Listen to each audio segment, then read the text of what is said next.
Hi, and welcome to the 5th episode of the Silver Lining series, A Fork in the Road.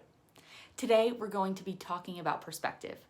Now, I've talked about perspective before, a long time ago, back in the first Silver Lining series. So shameless plug to go back and watch if you missed it, or even if you forgot. But I talked about perspective in the context of empathy, compassion, and understanding. I talked about the importance and benefit of perspective taking and how we have the choice to change our own perspective, all of which I still stand by. So today I want to reiterate that viewpoint, but I also want to go in a slightly different direction. This time, I want to discuss perspective in the context of our sense of control, gratitude, and nervous system regulation. Rory Sutherland, vice chairman of the Ogilvy and Mather Group, one of the largest and most renowned advertising agencies in the world, discusses perspective in one of his TED Talks. He explains not only that things are not what they are what we think they are, but he also discusses that circumstances may matter less to our happiness than the sense of control we have over our own lives. Both our reality and our sense of control are directly linked to how we frame things in our mind, our perspective. Mr. Sutherland gives an example during his TED Talk of someone who is unemployed. If you are unemployed and you go around and tell your friends, "I'm unemployed," sometimes we feel that that has an innate negative connotation behind it. But if you're unemployed and you go around telling your friends, "I'm taking a year off," it sounds different, lands different, makes it feel like it was a choice rather than something that was thrust upon you. Again, the objective reality doesn't necessarily matter in this instance. It is how we think about and frame our reality that has the bigger impact. Because how you frame things matters. What you call something impacts how you react to it, physically, viscerally, emotionally, etc. It's the perspective we choose, and it is having the choice, having some sense of control that makes us feel more content and less stressed. Because when we are stressed or experience stress for a significant period of time, it can affect our perspective, creating a negative bias, where we focus more heavily on the worst case scenario or the negative viewpoint of a situation.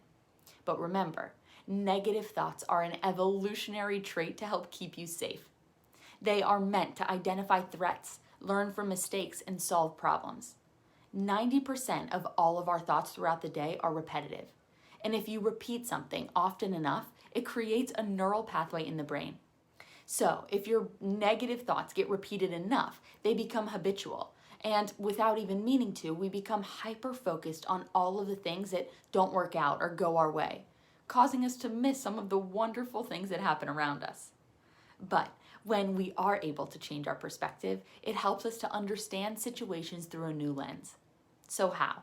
How do we just change our perspective when our negative biases, our habitual thought patterns, and our subconscious tendency to focus on the bad stuff consistently cloud our perspective? One of my favorite ways? Semantics. Exchange one word for another. For example, the Sunday scaries roll around and we feel the sense of stress and sudden dread. And we say, I have to wake up for work tomorrow. That one sentence not only reinforces our negative bias, but also makes us feel a lack of control over our own situation. I've been there. I know that feeling, and I know that sentence and sentiment better than you know. But what if we just changed a word?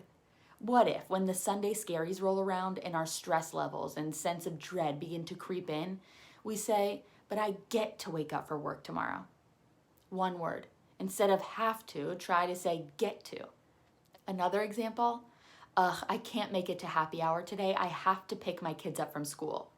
Versus, I can't make it to happy hour today. I get to pick my kids up from school. Lands differently, huh? One word. One word can change our entire perspective. One word can cause a huge mental shift from a place of negativity to a place of gratitude. That is powerful stuff. Gratitude is the single best way that we know to override the negativity bias to help change our perspective. Another tool that we can use to change our perspective, a gratitude pause.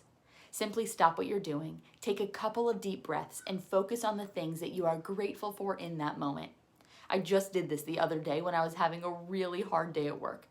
I went into the bathroom, arguably the best place at work to find a moment to yourself, and I took a gratitude pause. Because even though I was having a horrible day, I was grateful to have a body that can walk up and down stairs.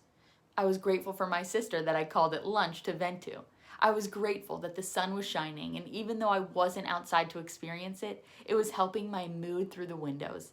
Gratitude has the power to entirely shift our perspective. So we've covered our sense of control. We've covered gratitude. The last context I want to talk about perspective within is our nervous system.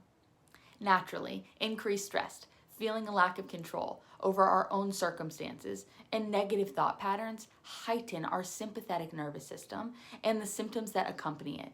We feel anxious, frustrated, our heart starts racing, and we can't concentrate. But if we're able to change our perspective, we can help shift our sympathetic nervous system, that sense of fight, flight, or freeze, to our parasympathetic nervous system, that sense of rest, digest, relax. The fact that we have the ability to regulate our own nervous system is a superpower within itself. Talk about perspective. By changing how we frame things, by challenging our unhelpful, habitual thought patterns, by choosing gratitude, we reinforce to our mind and body that we're safe, strong, and in control.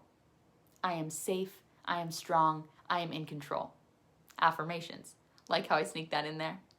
So, the silver lining is that the big changes start with small steps. And it's the small steps that allow us to change our perspective. But once again, there's a fork in the road. Do we allow our perspective to control how we think, feel, and act? Or do we challenge those thoughts and feelings and choose to look at things differently? The choice is yours.